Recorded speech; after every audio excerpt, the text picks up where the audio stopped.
इस्लाम धर्म को समझने की कोशिश करें, ये लगातार एपिसोड वाइज मैं पेश कर रहा हूँ और लोगों के काफ़ी कमेंट्स भी आ रहे हैं। बहुत सारे लोग ऐसे कमेंट्स कर रहे हैं जो मैं समझता हूँ कि या तो उसे बुरा लग रहा होगा या फिर उन चीज़ों को वो समझने के लिए कोशिश नहीं कर पा रहे हैं। जब हम किसी भी चीज़ को नफ़रत की निगाहों से देखते हैं तो उसके अंदर की अच्छाइयाँ भी हमें नज़र नहीं आती है।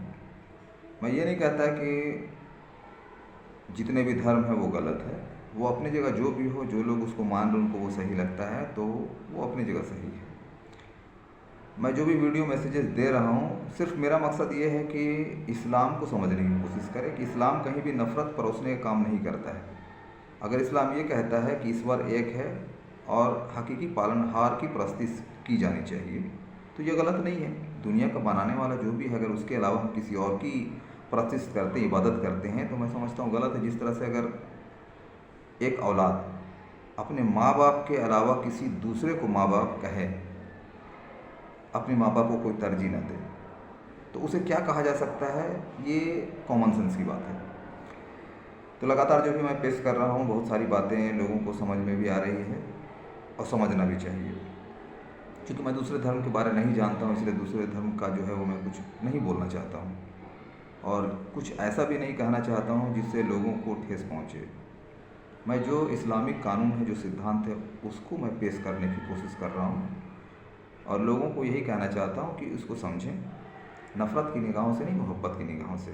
क्योंकि कहीं ना कहीं अगर पूरी दुनिया की बात की जाए, अगर आप गूगल में सर्च करते हैं fast growing religion in the world, तो इस्लाम आता है। अगर fast growing religion in India तो भी इस्लाम आता है।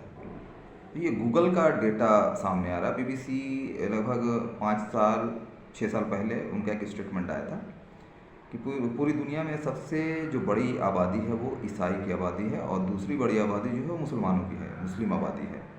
लेकिन 2030 तक मुस्लिम और ईसाई बराबर हो जाएंगे जनसंख्या में और 2050 तक पूरी दुनिया में मुस्लिम जनसंख्या सबसे ज़्यादा हो जाएगी। तो बीबीसी से पूछा गया कि आप जो डेटा पेश कर रहे हैं कि मुस्लिम की आबादी 2050 तक सबसे ज़्यादा हो जाएगी दुनिया में, तो इसके क्या रीज़न है, क्या कारण है? तो बीबीसी ने अपनी रिपोर्ट में कहा था कि रिसर्च पे 2 पॉइंट सामने आ रहे हैं, जिस पे पहला पॉइंट जो है कि अब लोग जो है पढ़ लिख के समझदार हो रहे हैं, अब उन्हें बहलाया फुसलाया नहीं जा सकता है, वो चीज़ों को ओपन आँखों से देख रहे हैं, रीड कर रहे हैं, उनको जो स्ट्राइक कर रहा है वो उसको एक्सेप्ट कर रहे हैं। तो बहुत तेज़ी से जो है वो लोग इस्लाम की ओर आ रहे हैं। और दूसरा ये है कि मुस्लिम के अलावा बाकी जो कम्युनिटी है उस पर इनफर्टिलिटी का प्रॉब्लम बहुत तेज़ी से हावी हो रहा है, लेकिन मुसलमानों के अंदर ये नहीं हो रहा है। अब क्यों नहीं हो रहा है ये नहीं बताया जा सकता है। तो ये 2 रीज़न बताए गए कि इस्लाम तेज़ी से क्यों फैल रहा है।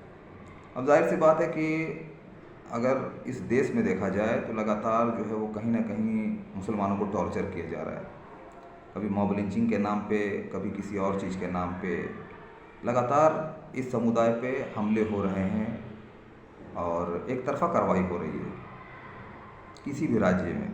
ये किसी से छुपा हुआ नहीं है और ऐसा इसलिए हो रहा है क्योंकि एक नफ़रत का माहौल बनाया जा रहा है और नफ़रत का माहौल बनाया जा चुका है। जो बचे हुए उन पर भी ये कोशिश की जा रही है ताकि जो है लोग इस्लाम की ओर ध्यान ना दें।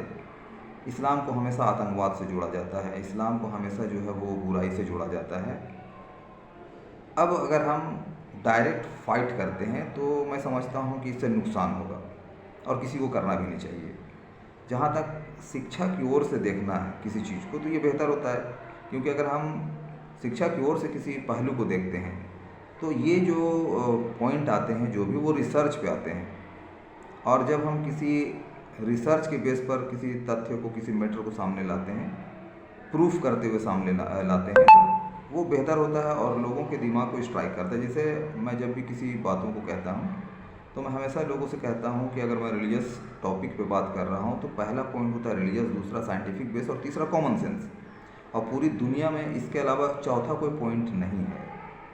अगर लॉजिक में हम लाते हैं किसी चीज़ को तो फिर उसके जो है जवाब हाँ में भी हो सकता है और ना भी हो सकता है।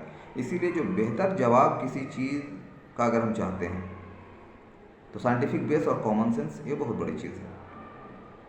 तो जो लोग लगातार मुझे देख रहे हैं, मेरी कोशिश रहेगी कि उनके जो सवाल हैं, मोटे मोटे सवाल हैं, जैसे लोग अभी कुछ दिन पहले जो है कमेंट किए थे कि हलाला को जो है आम कर दीजिए, बहुत मज़ा आएगा, ये लोगों का कमेंट था। तो लोग चूँकि इसके बारे में नहीं जान रहे हैं कि इस्लामिक शरीयत में इसे क्यों रखा गया था, कब रखा गया था, किस तरह से इसको एक्सेप्ट करना है, नहीं करना है, ऐसी कोई बात नहीं है। अगर हस्बैंड वाइफ में अगर नहीं बनती है, वो एक दूसरे से अलग हो जाते हैं, लेकिन फिर उन्हें अगर लगता है कि हम एक दूसरे के साथ आ सकते हैं, तो इस्लाम उसे रोकता नहीं है, वो फिर से साथ आ सकते हैं। तो इसका गलत प्रचार प्रसार अगर करते हैं तो वो उनका अपना पर्सनल मैटर होगा, लेकिन अगर इस्लामिक शरीयत के बेस पे हम बात करते हैं तो बेहतर ये है कि उसको रीड करें। अगर नहीं जान रहे हैं तो सीखने की कोशिश करें, और बिना जाने किसी पे कमेंट करना मैं समझता हूँ गलत, पूरी तरीके से गलत है। तो लगातार मेरे साथ बने रहें, मैं जो जानता हूँ उनको मैं ज़रूर पेश करूँगा। तब तक के लिए अलविदा, जय हिंद।